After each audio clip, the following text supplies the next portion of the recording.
Hi, I'm Anne from Game Like a Mother. I specialize in games that can be played in 20 minutes or less, and today I want to talk about a theme in games for kids that doesn't really get highlighted all that often, and that is a theme of having slightly inappropriate content as a draw to get kids to play a game.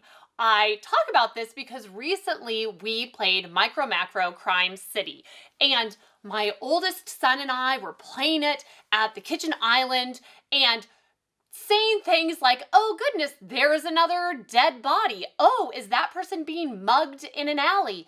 And my older daughter is slightly hesitant about playing new games a lot of times, is very particular about the games that she wants to play.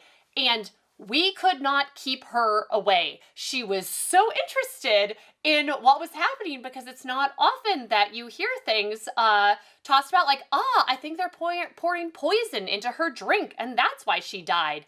It piques the interest.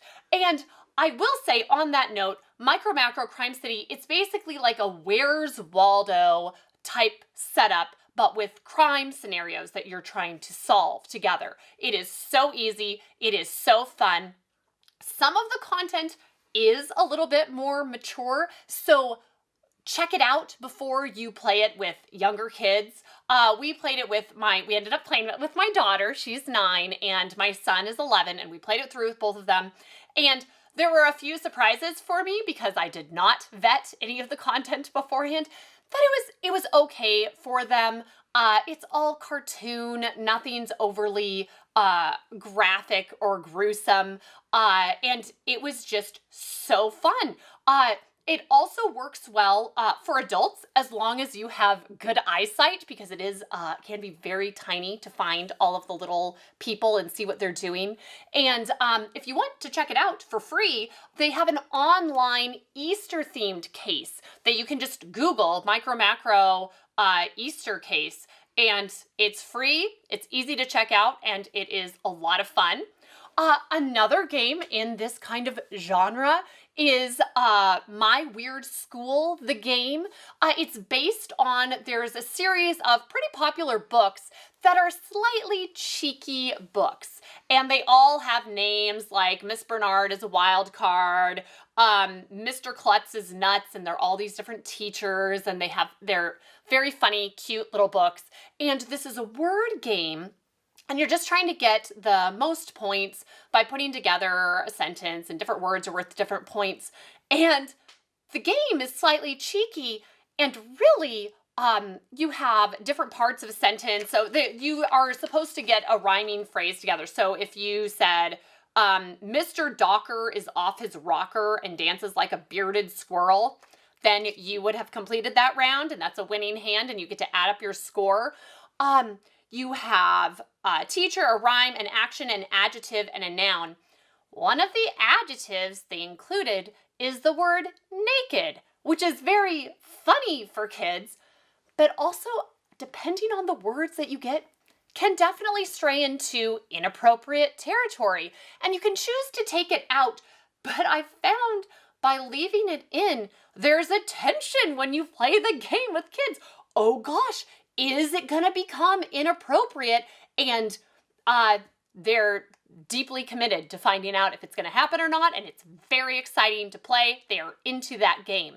And no one else has figured out this aspect of children's games in particular more than Exploding Kittens. They have built a board game empire on the idea of just having a game be slightly, have a little edge to it, and be a good game, but have that edge, and it just brings the kids in. One of their newer games that we have is called Hand-to-Hand Wombat, and it's a bit of dexterity, but also social deduction, and you have to have your eyes closed, and you're stacking up these cubes, and you're trying to have them from largest to smallest at the top, a few different, 3 different cube stacks that you're putting out in the middle, and there's a naughty wombat in your midst that's trying to undo all of the work that you're doing. And the cubes symbolize wombat poop, which they really do poop in squares, and there's an educational booklet included, and kids are all in. Every kid I've ever played this with is all in on this just from that as the premise. Mantis is a newer game by them that is a kind of a push your luck game that is good for kids but also adults. This is a great one to play with your kids. I love the games that are fun for my kids, but I'm happy to play it on my own, and I would take it to an adult game night or like out to a restaurant with friends. This is totally in that vein. And in Mantis, you're just trying to bank a certain number of cards. And it's very simple. On the back of each card, there's 3 different colors. And when you flip it over, it's one of those colors. If you place it on your own stack and it matches one of your colors of cards, you get to bank them. And if you put it on somebody else's stack and it matches one of their colors, then you get to steal their cards away from them. And I thought this one wasn't particularly inappropriate and didn't have the edge that it's the Oatmeal Comics, that's who does Exploding Kittens, and it didn't quite have the edge of the other games. Well, it also has an educational booklet that comes with it, and they talk about the mantis shrimp and how it typically kills its prey through dismemberment because it is so violent, and it's just a whole booklet of dismemberment, death, and destruction. So don't worry, it is online. It is in the same vein as the other Exploding Kittens game. And, you know, it's worth getting these games. The kids are all in. They're good little games. My oldest son in 1st grade, his favorite game was Bears versus Babies, and he was so excited to tell his teacher about it.